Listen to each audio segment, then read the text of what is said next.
Alright, Dougie here. It's 4:30 on Friday afternoon, and I've been sitting in the house all week working from home. Can't really go out because it's locked down and things, but I've just had a brilliant idea. The plan is, Cavalier sitting behind me on the recovery truck. That's the 1.8 that's now 130, and the bottom end's knocking on it. I've got a spare bottom end down at the unit, so I'm thinking I'll go get my weekly shopping, which is an essential journey, and I'll go and grab the engine crane and the bottom end, and I'll go and swap them over on the driveway. I'll give me something to do, seeing as the weather's nice for the moment. So this is where I've got the handy Omega here, because I can fit the engine crane and everything on the bottom of that. But first I'm going to have to pump this tyre up because it's gone down a bit. The car's been sitting doing nothing, so this hasn't been started for a couple of weeks, so let's just...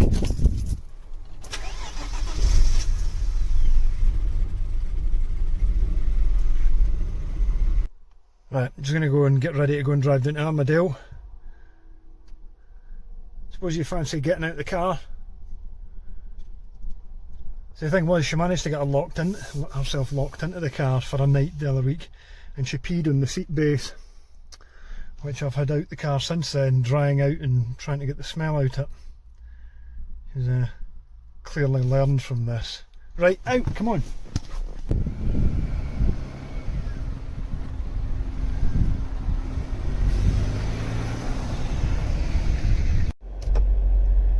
Well, this is my Omega 2.5 V6 GLS. I've owned it since October 2018. I picked it up from an ad on Facebook. The old guy that owned it from new would only ever tow his caravan with it, and he was giving up driving, so 6,000 miles on the clock, and it's like a brand new car. I've put 17,000 miles on it since then, mainly running up and down the motorway.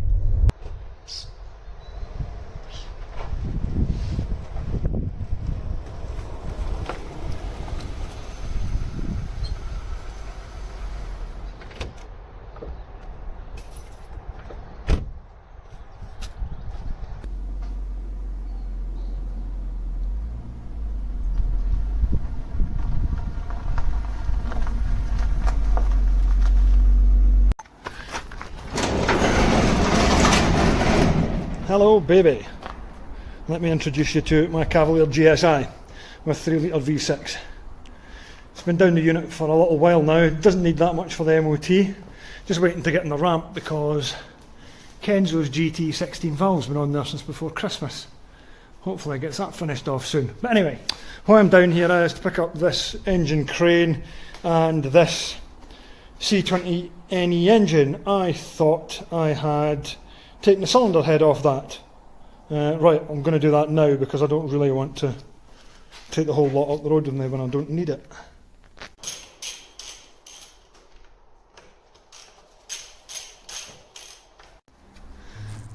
That's the engine in, so right, next, get the crane in.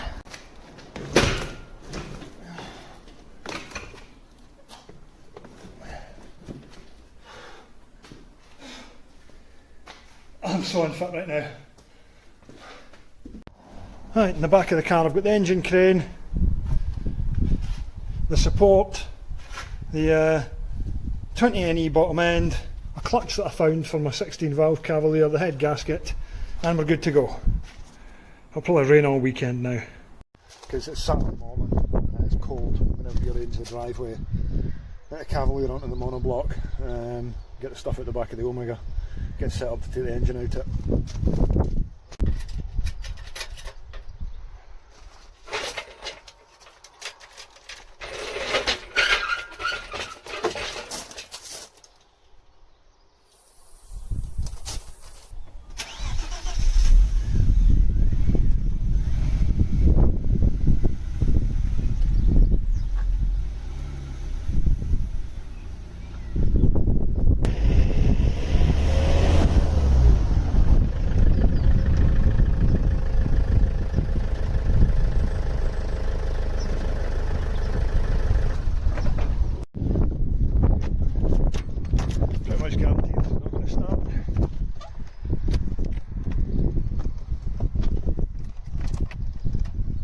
Stone dead. That's really annoying. I found out. I think this has got something sucking the power out of it, because it shouldn't go flat that quick. It's a new battery that's on it. Anyway, jump.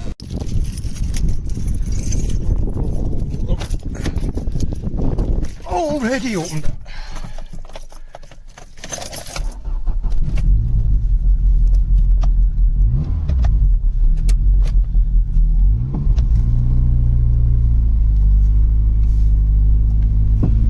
Oh, what was that? You have a knock. That's a new one. Jump leads are on, but first let's take a moment to listen to that. I'm obsessed with my cheap Euroflow exhaust. Right.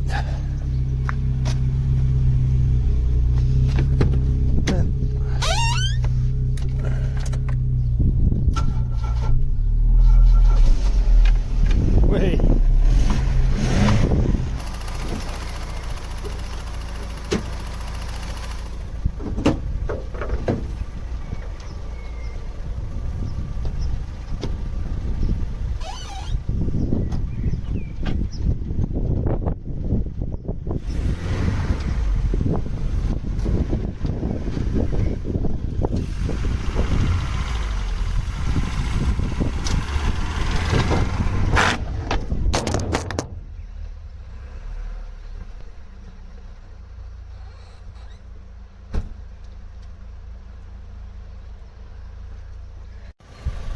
I don't know if you can hear that. As the oil gets warmer, it knocks more and more, but yeah. Apart from being a few parking dings and scrapes in it, this is a tidy old car. That's a genuine 145,000 on the clock. Very original inside too. So yeah. Definitely worth the effort of changing the engine in again, I hope.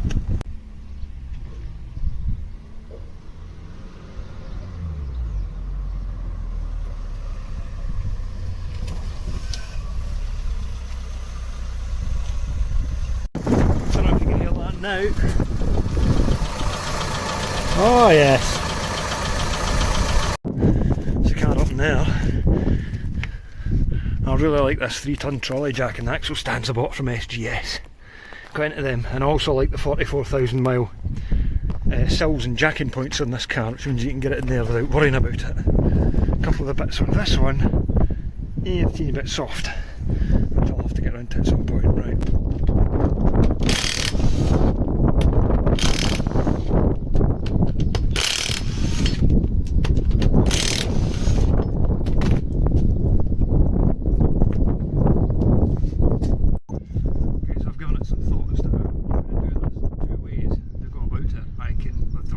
Shaft from the gearbox and take the engine out the top, leave the gearbox in place, or I can take the subframe off and just drop the whole lot out the bottom, which is what I think I'm going to do. Okay, so if you want to drop it out the bottom, drive shaft nut, bottom ball joint nut, split this, pop the drive shaft out the hub.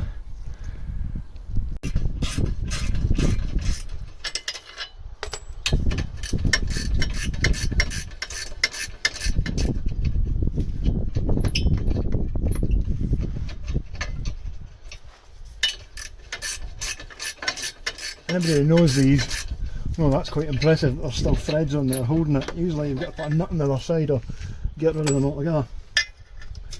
Main difference, one of the main differences between a 20SE HSRI is that it doesn't have a catalytic converter on it, so you can buy this front box, which is about 25 quid or something, which is a lot cheaper than buying in a much more expensive cat delete pipe. What I've noticed in these, subframe on the 1800s, lesser cars aren't as heavy duty. That's got a plate on it and a 2 litre nutwort. And I did not know that until I bought this car.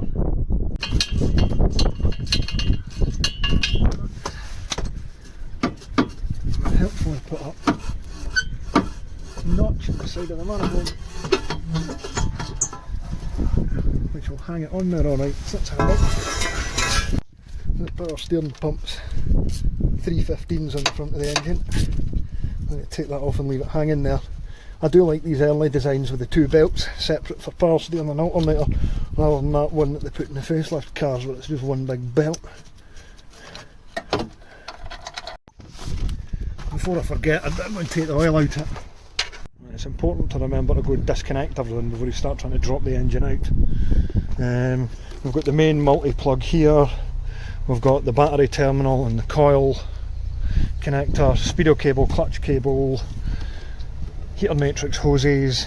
I'll go and do the gear selector from underneath the car, brake pipe servo, and I'll go and disconnect the throttle cable from inside the car along with the ECU. One thing I've often forgot about is this here, which is an earth that goes to the gearbox onto the body. Need to remember to remove that. And also, if you've got problems with the car's not running right, it's often well worth checking that out, see if it's rotted, because if it does, it'll make it do all sorts of weird stuff electrically. When it's up in this top corner, once you've removed the rubber intake pipe, you've got two hoses on the expansion tank, and then you've got your other heater matrix hose which connects in just behind the alternator. Your coolant temp sensor also lives there, which is a cause a lot of running problems on these if they're over fueling. In fact, if there's any sort of problems that are not running, that's about the first thing you would change. They're notorious for it. Now, down behind the airflow meter is where your fuel pipes live. Remember where they go round, because it won't start if you have them the wrong way. Okay, so underneath the car at the back of the engine, this little 13mm pinch bolt is what holds the gear lever to the linkage. Sometimes an idea to mark these so you know the exact position they were sitting in before. I'm not going to bother because I've done so many of them, but they can be a pain to set up. Now, that's it, we're ready to take the subframe off, but first I need to support the engine.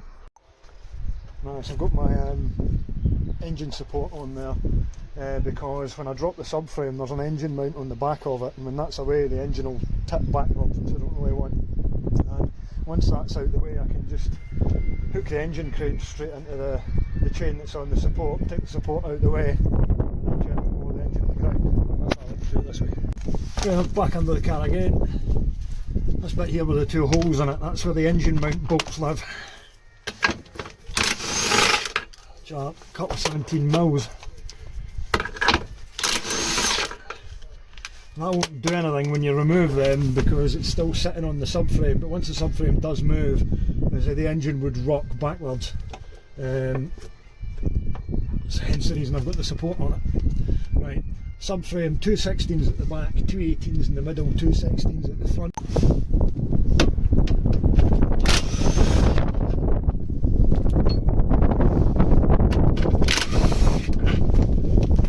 Good idea with these subframe bolts is always put copper grease on them, because it's not unknown to snap off on the floor, especially the back ones where the subframe, the back ones where the wishbone's connected. And then you've got to go and cut a hole in the floor.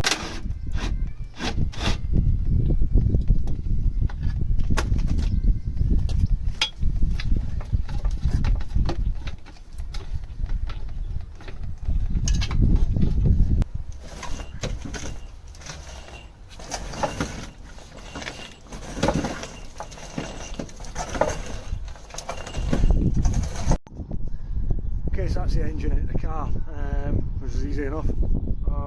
Now got to strip everything off it and get it transferred onto that NE block, but that's been sitting for about 6 years and it's all rusty. I'm going to have to get that all cleaned up first, so I'm going to get a coffee and some lunch and then set up in the afternoon. It's really cold today, I hate the cold. Steak and gravy pies with the best brown sauce for lunch.